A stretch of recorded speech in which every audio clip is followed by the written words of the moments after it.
आज माझ्याकडे अजिबात टाईम नव्हता कारण माझ्याकडे खूप कामं होते. काय ते बघा, सत्यनारायण पूजा होती तर आमचं हे छोटं-छोटं सामान घ्यायचं बाकी होतं. सकाळी-सकाळी मार्केटला आले कारण आम्हाला घ्यायचे होते हे केळीचे कंद, फुलं, हार.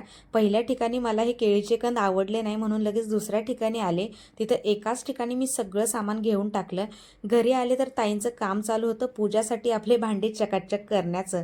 त्यानंतर आमच्या दोघांचाही उपवास होता म्हणून खिचडी केली, झिरकं केलं. आता याला तुमच्याकडे काय म्हणतात मला कमेंट करून सांगा. गरमागरम खिचडी खाल्ली. त्यानंतर लगेचच आली फ्लॅटकडे. फ्लॅटकडे आज असं काहीतरी चित्र होतं, मेजर डिस्कशन चालू होतं. मी म्हटलं तुमचं चालू द्या. शॉपमध्ये खूप दुरून कस्टमर आले होते, त्यांना आम्हाला भेटायचं होतं. अर्जंटमध्ये तिकडेही जावं लागलं. घरी आले तर ही प्रसादाची तयारी चालूच होती. मीही पटकन तयार झाले आणि खाली जाऊन बसले. गुरुजींची इकडे पूजा मांडायचं काम चालू होतं. गणपती बाप्पा बघा आज शेवटच्या दिवशी दिसणार होते आपल्याला. गुरुजींची बऱ्यापैकी पूजा मांडून झाली होती अँड दॅट्स इट. त्यांची पूजा मांडेपर्यंत माझंही ताट असं सुंदर तयार झालं होतं.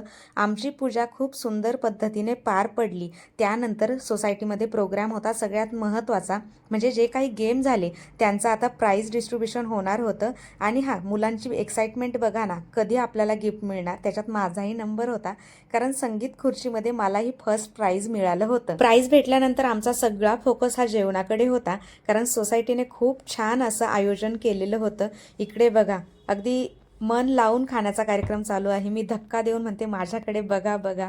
आणि घरी आल्यानंतर हे काय गिफ्ट मिळालं ही खोलण्याची उत्सुकता मलाही होती. लहान असं मोठं असं प्राईज मिळाल्यावर आपला आनंद काय गगनात मावत नाही. तर मला खूप सुंदर क्यूट अशी पर्स मिळालेली आहे. असा होता दिवस. बाय.